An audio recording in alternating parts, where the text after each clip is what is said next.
welcome back to my channel. What's going on, wagwan? So into today's video, I'll be doing my first ever wash day since combing out my locks, and that was, I finished combing out my locks about 2 days ago. So I finally able to give it like a nice treatment, a nice wash and everything. So we're in the bathroom now, as you can see. Well, you can't really know if at the bathroom or not, but anyways, we're in the bathroom now, and the first thing I'm going to do is I'm going to do a hot oil treatment to my hair. And may I tell you, say, these past couple of days while putting out my hair, I got a few time to go over videos, YouTube videos, go over a lot of things I see on Pinterest saying what is good for this type of hair, what is good for that type of hair, and the oil treatment, what type of oil treatment and stuff like that. So the first thing I'm going to start with is the oil treatment, and this is how I just part my hair into four. And that's how it look really. It's just twisted, and then I just wrap it around, kind of make like a little shiny bump type of thing. So I'm just gonna leave it as four, and then I'm just gonna rub in the oil. And what is in this oil, this one, I have this one, I have the remaining of this one. So what is in this is olive oil, coconut oil, castor oil, and what next, what other oil is in it? I think I mix oil in it, about 4 different types of oil into it. It's the same as this one. So what I'm going to do is just spray it in my hair all over, get into the scalp, really into the scalp area and stuff like that, and rub from the scalp out. And then I'm going to put this ear bag on and just keep it there for about minimum 30 minutes, because I do have a few things to do. So I'm just going to leave it on probably 30 minutes to an hour, then I'll come back and then do the rest, like start washing and everything like that. So let's get right into it.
Okay guys, so I'm all finished with the oil treatment, the shampoo treatment, well, shampooing, and then I did a conditioner, and then I did a conditioner mask as well.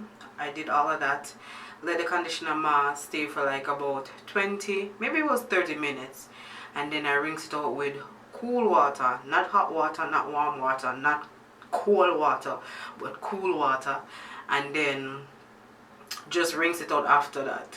That's about it.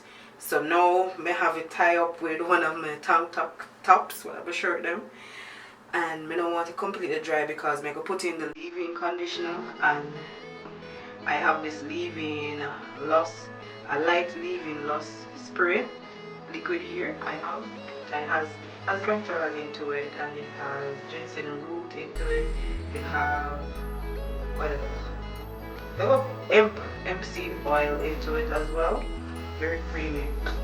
And the sheer moisture. I don't know if you guys can see the sheer moisture. This is the leave-in conditioner that I have here. That's some look. So I'm going to put that into it. And then I'm just going to do a protective style. I'm just going to split it. And I'm finished. So this is how it looks. Look at that, guys. Front part of my hair over. I had the locks, it was so thin and that nice.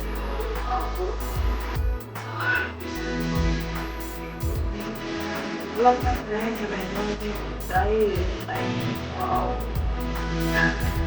You're so powerful.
Okay guys, I'm all done twisting out my hair. So I put in the leave-in conditioner, put oil in to keep the moisture in and all of those things. So that's how it look. Battery about to die. And that's how it look back at the back. I'll be covering it up with a silk hair, what do you call that thing there? A bonnet. Yeah, I'll be covering it up with a silk bonnet. I got it from Amazon. So yes guys, so that's about it for my wash day. My first ever wash day since combing out my locks. And if you have not seen the locks video, it is a previous video before this. I'll try to tag it into this video so you can get it, or I'll put it into the description below, the link for that video. You can go ahead and see how my hair looked before and after the comb out of my locks. So okay guys, so that's about it, wrapping it up now, and I'll see you guys in my other video. Take care, later, bye, my god.